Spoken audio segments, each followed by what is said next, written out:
नमस्कार मैत्रिणींनो, चविष्ट भोजन या यूट्यूब चॅनलवर मी तेजस्वी सर्वांचं मनापासून स्वागत करते। आज या ठिकाणी मी तुम्हाला खूप पौष्टिक अशी रेसिपी घेऊन आलेली आहे। यामुळे कोलेस्ट्रॉल नियंत्रित राहतो, शुगर कमी होण्यास मदत होते, त्वचा चांगली राहते।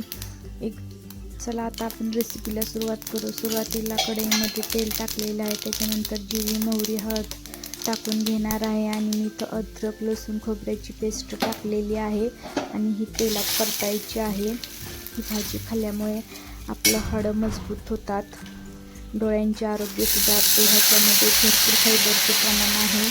आता ही भाजी कशाची आहे तुम्हाला पाहिल्यानंतर लक्षात आले असेल, हो बरोबर आहे, ही भाजी आहे मोड आलेल्या मटकीची।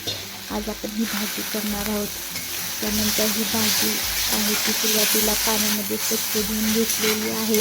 ही मोड आलेली मटकी आहे। त्यानंतर पाणी नितळलं की ही मटकी आपल्याला फोडणीमध्ये टाकायची आहे आणि थोडीशी परतून घ्यायची आहे।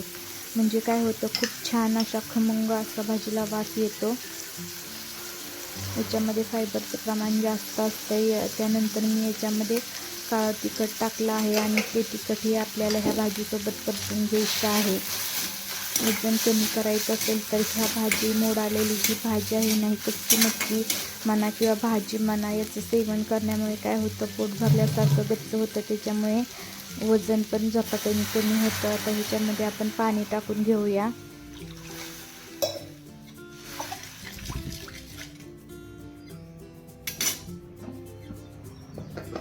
आता पाणी टाकलेलं आहे। आता भाजी थोडीशी उकळू द्यायची आहे। त्यानंतर आपल्याला याच्यामध्ये अर्धा चमचा मीठ टाकायचं आहे।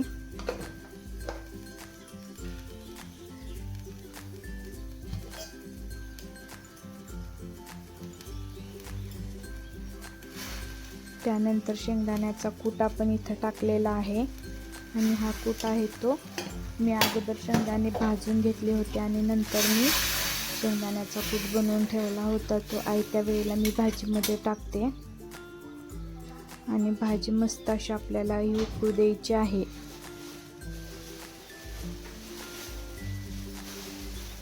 मोड आलेली मटकी खाल्ल्यामुळे आपलं काय होतं, डोळ्याला फायदा होतो, केसांचे आरोग्य सुधारते, कोलेस्ट्रॉल नियंत्रणात राहतो, वजन नियंत्रित राहण्यास मदत होते।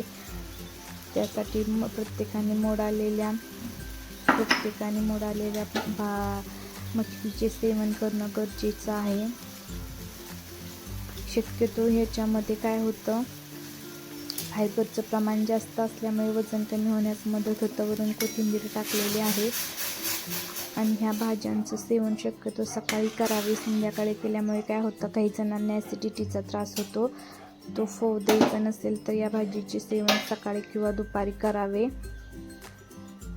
आता ही भाजी मस्त अशी उकळून घ्यायची आहे। त्यानंतर एका ताटात सर्व करून दाखवते मी छोट्या प्लेटमध्ये।